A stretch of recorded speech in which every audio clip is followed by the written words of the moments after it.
E estamos aqui com os microfones para que vocês possam fazer perguntas. E quero receber Dr. Newton Dornelas, aqui endocrinologista. Muito prazer, Dr. Newton, ter o senhor aqui. Obrigada, gente.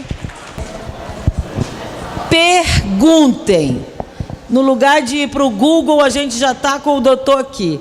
Então, vamos perguntar. E eu quero começar, doutor, perguntando ao senhor o que é e para que serve a vitamina D.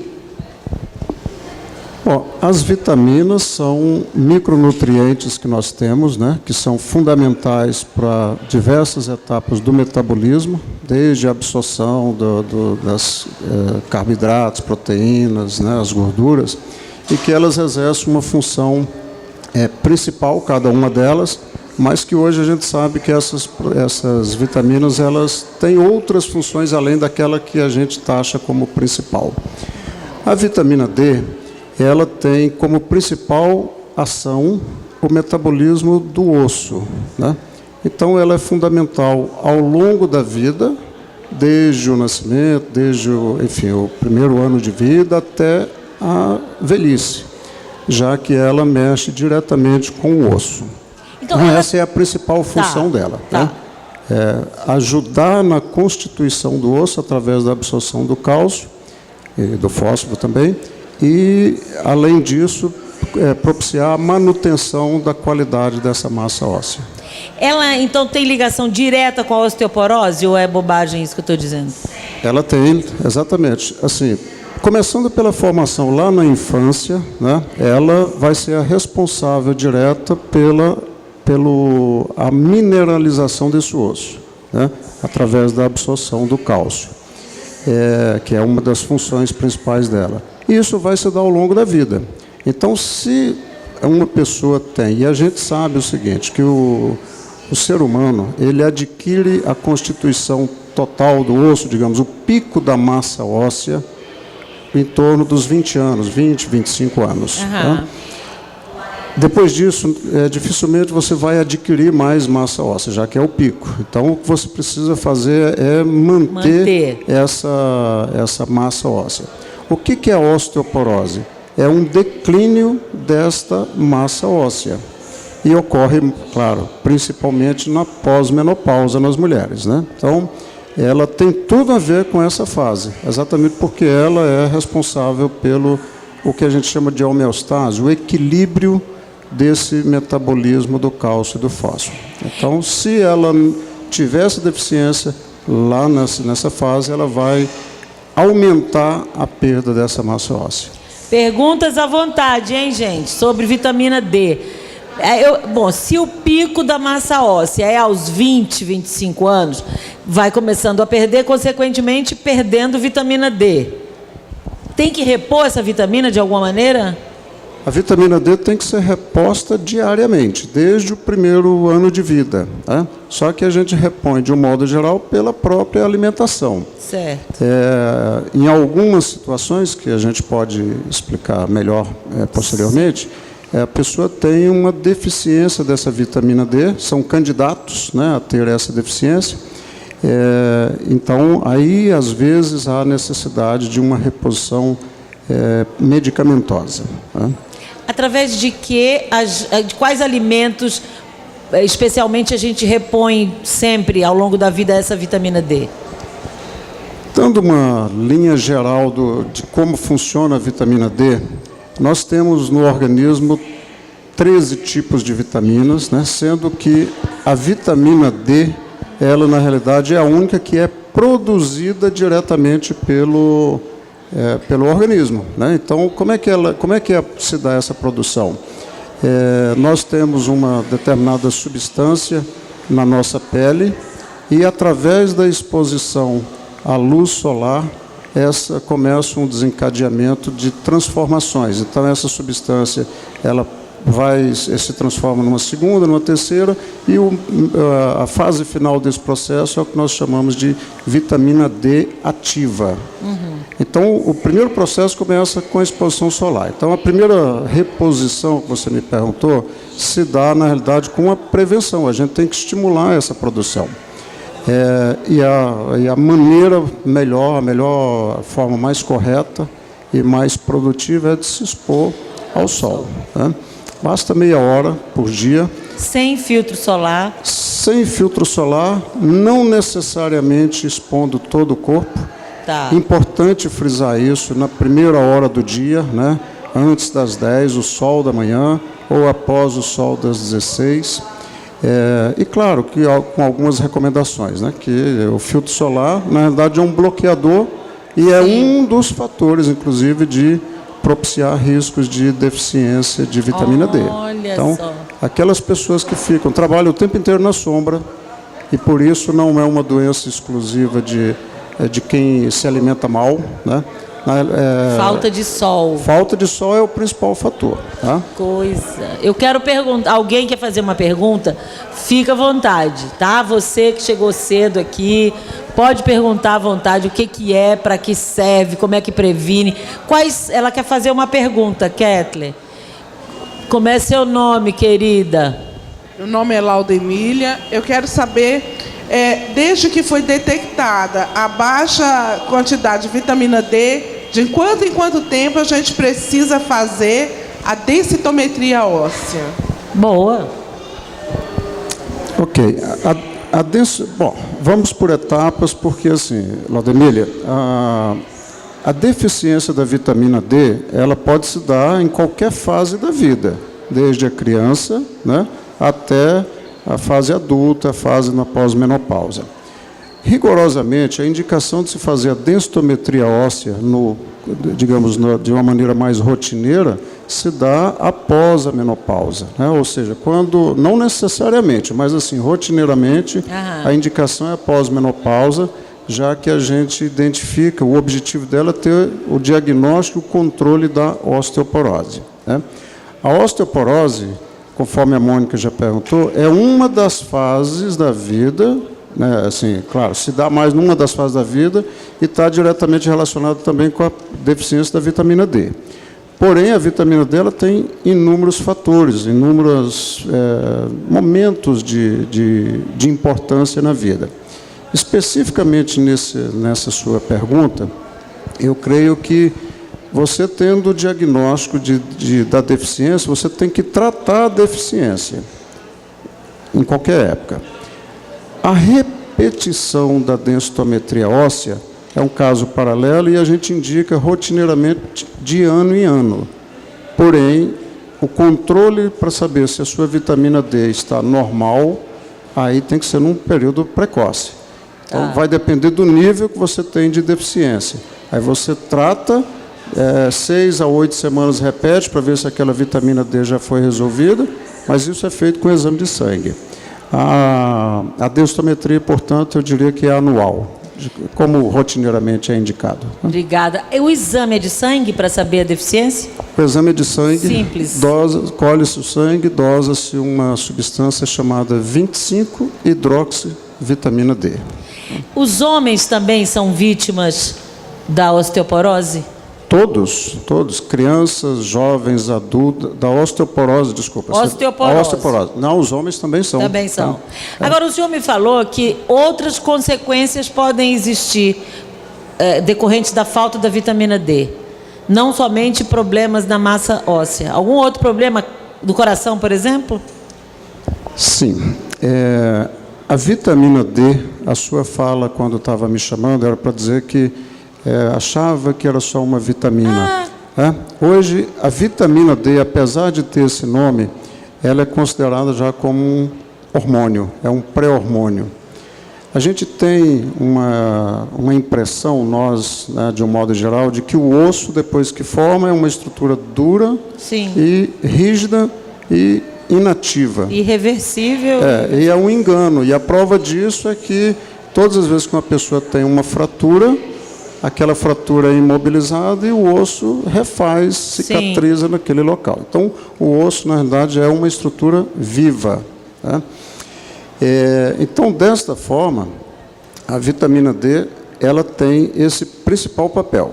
Porém, hoje, a gente sabe que ela já tem repercussões numa série de situações. Sim. Por exemplo, você me perguntou da parte cardíaca.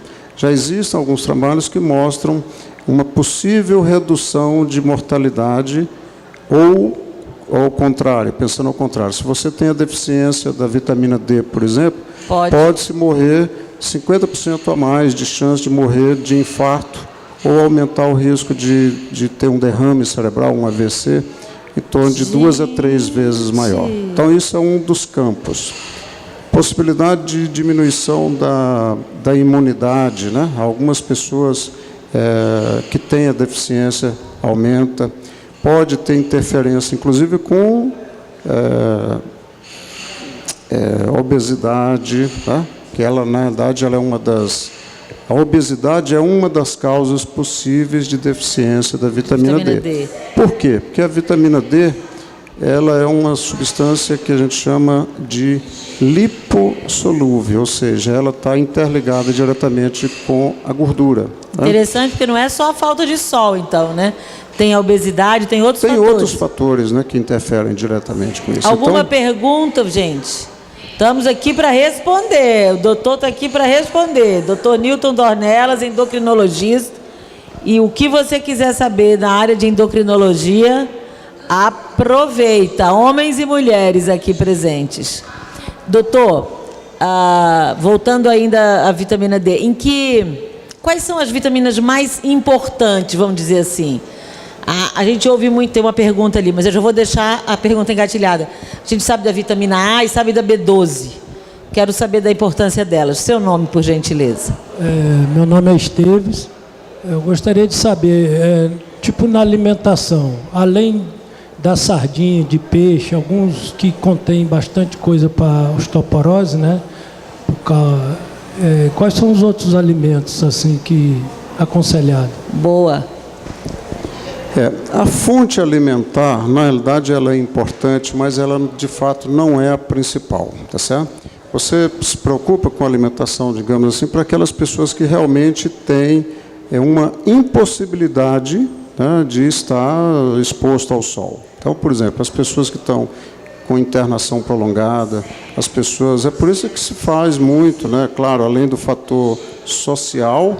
Você ter, por exemplo, o banho solar, né, que se fala muito nos presídios, tem esse papel também no sentido de propiciar a pessoa ter esse acesso. Então, a alimentação em si, ela não tem muito peso, né, e basicamente vem essas chamadas, as gorduras, né, de peixes, de águas frias, profundas. Essas são as melhores fontes.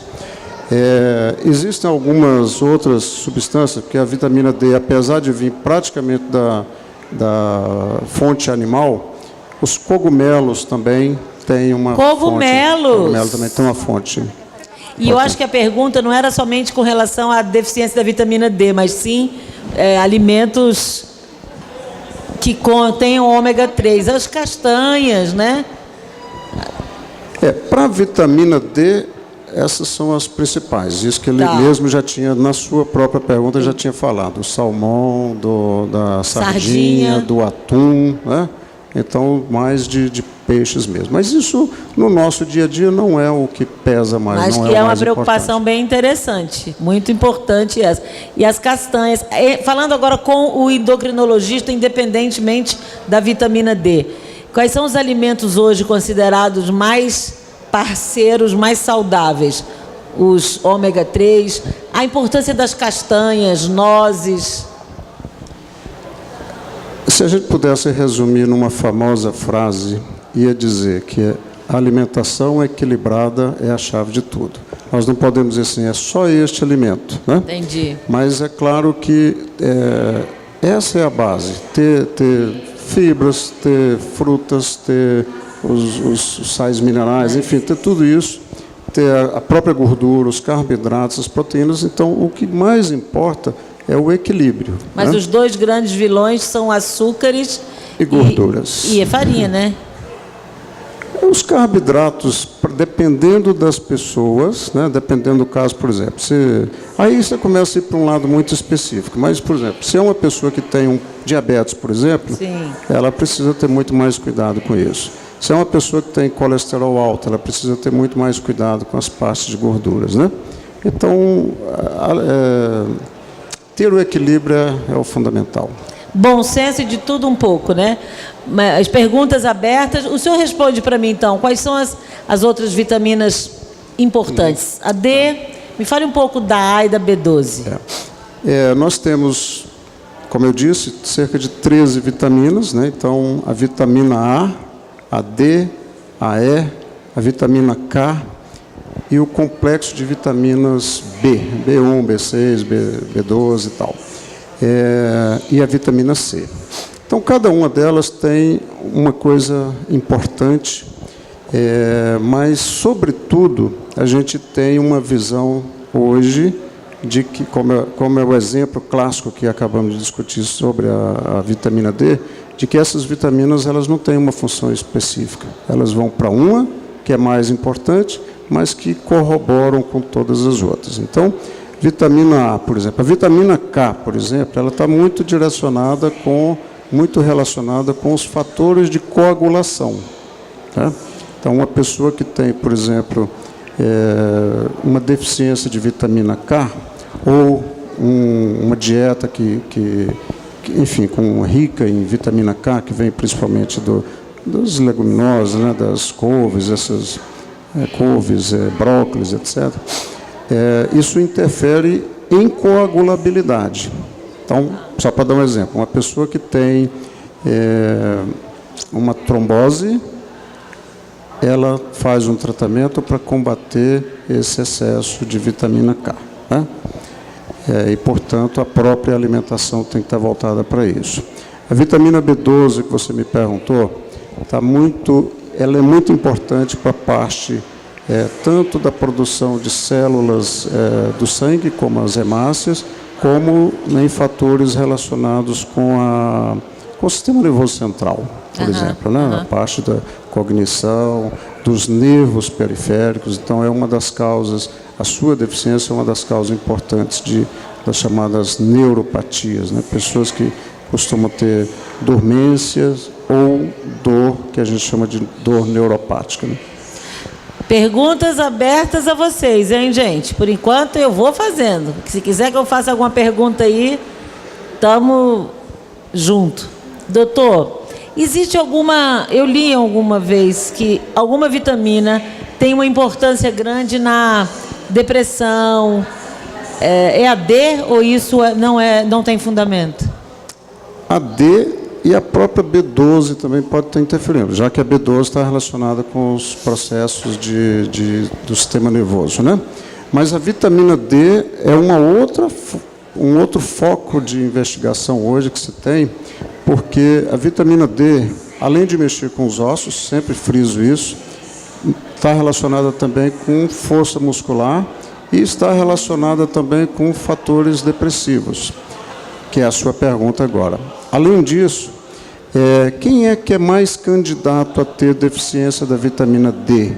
São as pessoas de uma faixa etária maior, porque costumam se expor pouco ao sol, porque já estão em período de pós-menopausa, porque a massa óssea já está numa fase de declínio, e são essas pessoas que têm também o seu lado cognitivo mais afetado. Né? Então, a vitamina D, eu diria que é a principal nesse aspecto. E só a título de informação, já que nós estamos falando aqui para as pessoas, a vitamina D, quando que é o tema, né, do nosso bate-papo aqui, a vitamina D, ela está muito ligada com essa questão da força muscular e da cognição. E tem alguns trabalhos já interessantes que mostram que uma pessoa idosa que tem uma deficiência de vitamina D, a hora que você repõe essa vitamina D, diminui o número de quedas que essa pessoa tem. Uau.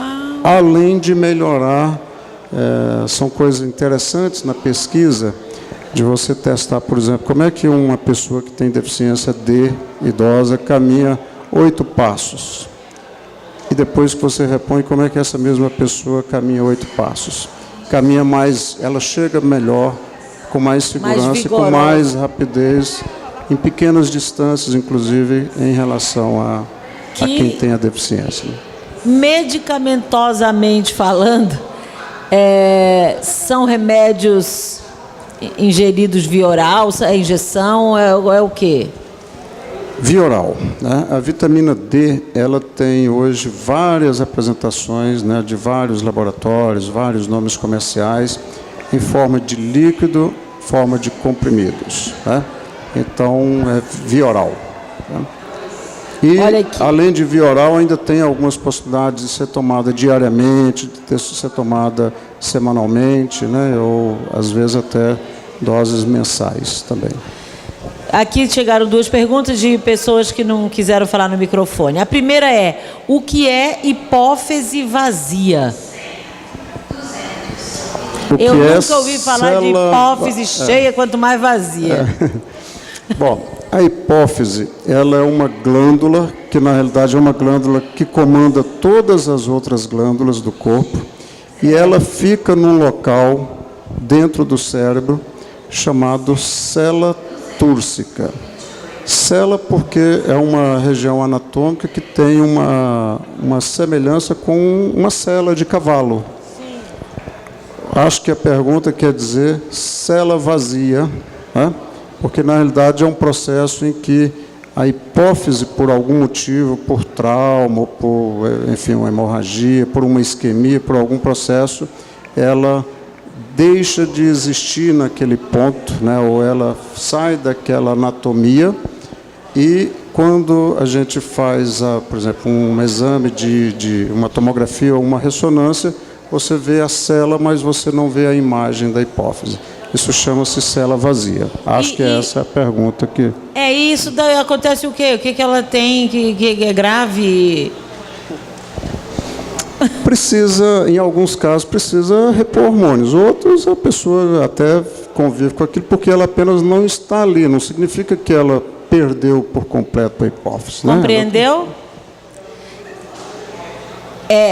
Fazer exames especiais não significa que você não tem, significa que não aparece ali naquela imagem. Mas ela tem a tal da hipófise, é?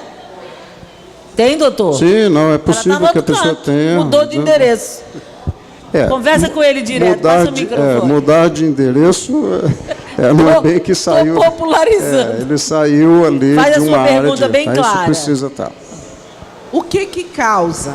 Quais as consequências dessa célula vazia? Pois é, depende se você vai ter uma alteração hormonal. É por isso que especificamente precisa estar sendo avaliada, né? Como eu disse, como é a hipófise, é a glândula que comanda todas as outras, que comanda a tireoide, que comanda as mamas, que comanda os ovários, no caso da mulher, é preciso ser feita uma avaliação para saber se isso teve algum comprometimento em qual dessas glândulas e se realmente teve esse comprometimento. Tá? É por isso que precisa ser avaliada e ter essa dosagem hormonal. E são esses exames que você está fazendo? Você está fazendo esses exames? Não, eu fiz a tomografia e o neurologista recomendou que eu perguntasse ao neurologista, que eu fosse encaminhada ao endocrinologista para esclarecimento. Então, leva seus exames ao endocrinologista para ele dar, deve ter cada caso um caso, cada motivo um motivo, para ver o seu caso específico. Depois você procura o Dr. Newton, tá, querida? Chegou outra pergunta aqui. Dr. Newton, tem alguma restrição para tomar vitamina D? Todo mundo pode tomar? Não. Vitamina D, nesse caso específico de reposição, é um medicamento, né? E tem que ser prescrito por médico, né? E a indicação não é para a população geral. O que a gente precisa, de fato, de uma reposição diária que se dá na exposição solar.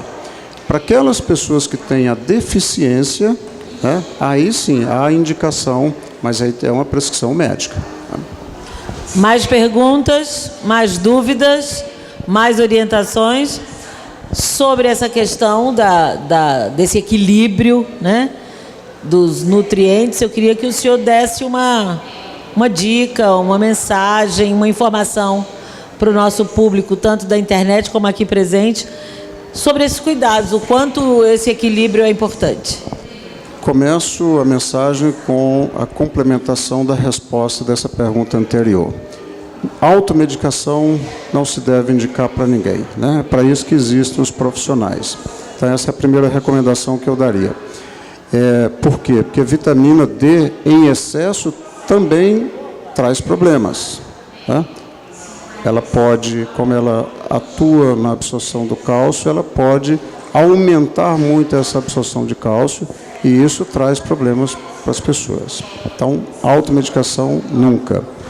A segunda é que procure ter, de fato, essa vida mais saudável, no sentido de não cuidar apenas da estética, não ter medo apenas do câncer de pele, que nós médicos orientamos, olha, use filtro solar, tenha muito cuidado, mas é possível equilibrar as duas coisas. Conforme eu disse, se expor ao sol, à luz solar, na primeira parte da manhã ou após as 16 horas, meia hora por dia, isso dá uma tranquilidade em termos de absorção de vitamina D.